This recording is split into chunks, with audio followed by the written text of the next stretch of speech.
Hey, this is Mike from Run Testers, and this is our first run review of the Garmin Instinct 2. So before getting into our initial run testing, what do you need to know about the Garmin Instinct 2 from a runner's perspective? Let's start with design, and the Instinct 2 comes in a lot of different models. There's two size options now, with the larger Instinct 2 coming in with a 45mm case and measures in at 14.5mm thick. The original Instinct and Instinct Solar featured a 45mm case at 15.3mm thick, so it's a little slimmer this time. There's also now a smaller Instinct 2S, which features a 40mm case and measures in at 13.3mm thick. The one we're testing is the larger Instinct 2. You have model options here as well. There's a standard Instinct 2 and 2S, and then you've got solar versions, a camo edition, surf and tactical editions here too. Both have polymer cases, with the standard Instinct 2 and 2S offering strengthened glass lenses and the solar versions packing Garmin's power glass lenses. Screen wise, you're getting a 0.79 inch 56 by 156 resolution transflective display on the 2S and a larger 0.9 inch 176 by 176 resolution one on the larger Instinct 2. That's the same size as the Instinct Solar but a higher resolution display. On the software front, Garmin has moved to the Glances UI it's adopted for its most recent watches. In terms of the key new running software features, you're getting more in the way of training and performance metrics. You can track VO2 max estimates, fitness age, and get advice on ideal recovery time. There's now training status, load and effect insights on the watch, and you get daily suggested workouts as well. Garmin is also adding its incident detection safety feature, which works when paired to Garmin's Connect phone app. Other new features worth highlighting here are that you now get access to Garmin's Connect IQ store, Garmin Pay to make contactless payments, but only on the Instinct 2 and 2S Solar editions. In terms of battery life, here's a breakdown of what Garmin claims. We've matched up the 2 and 2S Solar and non-solar numbers alongside the Instinct and Instinct Solar ones.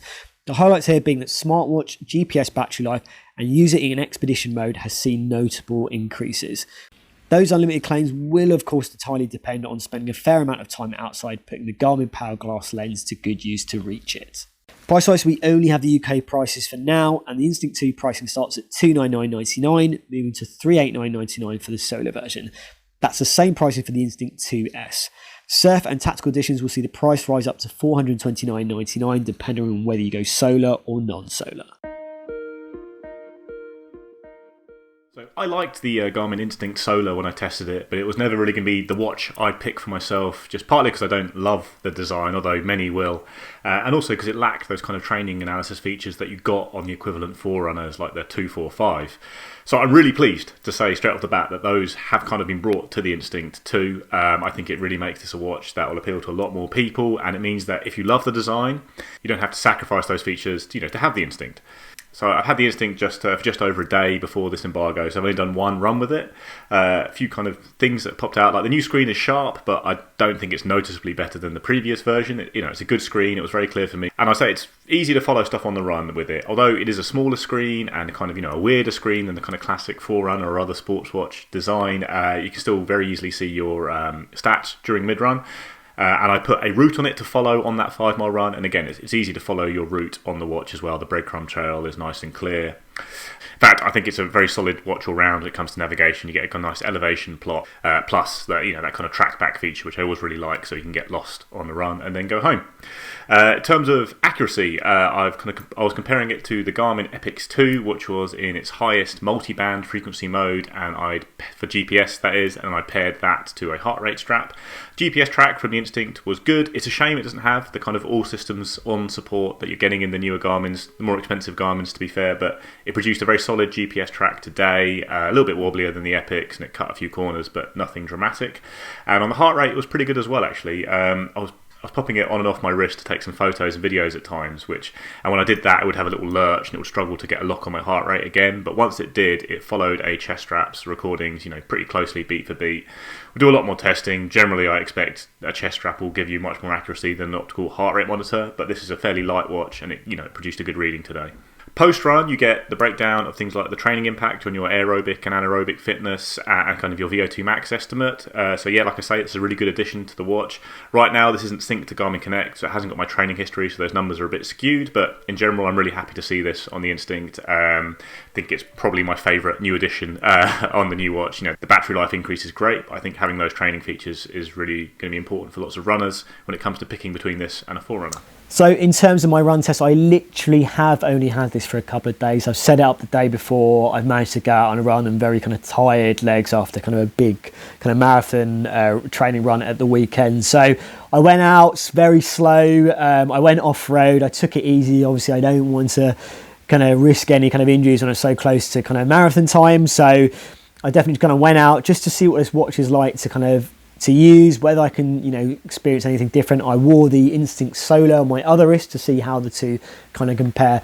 And in terms of experience, I don't think it was massively different in terms of what I saw from the two compared to the Solar, really. The screen is supposed to be more high resolution. I didn't really notice a major difference in terms of my running. And in terms of accuracy of things like GPS, kind of heart rate monitoring, and things like navigation and the way those navigation features work, they felt very similar in terms of the data that I saw. Now, what is really different, or is different and makes this a little bit more of a running watch, I think for me, is those kind of additional training analysis insights that you're getting that we've kind of seen on Forerunner watches that we're now getting on the Instinct 2. So after your run, you can kind of go through your history and kind of see that information in your stats, which you couldn't get in the original Instinct. And then also, I think you've got the glances kind of user interface that Garmin has started to roll out into its other watches, which I just think outside of tracking just feels a bit nicer to kind of interact with your information. So during the run, I didn't massively notice anything, you know, significantly different in terms of what I saw on the Instinct Solar, which was on my other wrist. But it's kind of that experience after you've run, which I think is going to kind of really make a difference here. A lot of the, pretty much all the features you're getting on the Instinct Solar, you're getting on the Instinct 2. But it's kind of in terms of running features, you're getting those extra analysis ones, which I think, people will probably wanted, along with things like Garmin Connect IQ support and some of those extra smartwatch features as well. So those are things you're looking for. Those are there. Those are things that kind of made their kind of impression on me outside of kind of just general running. Overall, yeah, I'm positive on this update after my first run, and I'm looking forward to doing more testing with the watch. I think their is now equivalent to the kind of Forerunners that sit opposite it in Garmin's lineup, like the 245. You're just getting a watch with a different design that many people will like, the kind of more rugged, outdoorsy look with obviously longer battery life, especially if you go for the Solar Edition. And you're still getting all the kind of key running features there, including now training analysis. The price, rise is a bit of a shame. I think if I was looking at the Instinct, from this very early testing, I'd probably be happy with the Instinct 2. Obviously, the extra battery of the Solar watch is nice, but I think it's not necessarily a deal breaker. In Garmin Pay, which is only on the Solar version, isn't a deal breaker for me. I don't tend to use their NFC payments very much. But yeah, so you're paying a fair bit more for the extra battery life, which for me wouldn't be that necessary because the normal Instinct 2 lasts a long time, but obviously that will depend on your personal use case. So initial thoughts on the Garmin Instinct 2 is that during the run, I didn't feel like there was massively amounts different in terms of my experience with the Instinct and the Instinct Solar. Yes, the screen is supposed to be more high resolution, but it's not something I really noticed on that run. It's a little bit slimmer, which I definitely appreciate, but I think the original Instinct and Instinct Solar felt very similar in terms of how they were like to run with as well. It's really about what you're getting after the run, maybe before that run as well, when you're kind of looking over your data. Obviously, you're getting more in terms of that kind of training analysis, which wasn't there before, making it a better running watch. You've got Garmin Connect IQ, you've got Garmin Pay if you go for the Solar version as well. And then you've also got the kind of glances UI, which you didn't have on the original Instinct, which I think makes this watch a little bit nicer to use. It's a quirky watch. I think, the way the screen is designed, it's nothing like you get on the Garmin range. But actually, having used the Instinct and Instinct Solar, I think it works pretty nicely as a running watch. It's different, but I think it works generally in terms of the setup. Now, in terms of its pricing and in terms of what else it's up against, I think you're looking at things like the Chorus Apex, and then maybe something like the Polar Grit X as well, so not the Pro versions, because they're a little bit more expensive. Now, in terms of what you get from those watches compared to this, I would say with the Apex, you're probably getting stronger kind of overall battery life and GPS battery life, definitely. You're obviously getting a more standard kind of traditional screen, and you're getting some navigation features there, you know, basic ones as well. In terms of the Polar, I think you're getting maybe a bit more in terms of the training analysis, in terms of what you're getting there, you know, very much kind of Polar strength, and that's I think what you're getting. I think you're getting probably similar in terms of the battery life, but that wouldn't be a big massive kind of differentiator for me in terms of what you're getting here on these watches. So I think the Instinct 2 kind of sits well in terms of the other kind of watches that sit at this price range. Whether it's going to be a massive upgrade from the Instinct Solar, I'm not so sure. For most people, I think definitely the design is thinner, the battery life is going to be better on paper as well. But actually in terms of the experience of running with it during a run, it's not that massively different. It's kind of what you're getting afterwards if you want those kind of richer training and kind of analysis information and insights, but also you want those extra smartwatch features in terms of Connect IQ and also Garmin Pay. So there you have it. Those are our initial thoughts on the Garmin Instinct 2. Now, obviously, we've got a fair amount more testing to do before we give you our full review and verdict on this watch. We haven't even been able to pair it to the Garmin Connect app either to give you that kind of app experience, which we imagine will be very similar to what it was on the Instinct and Instinct Solar.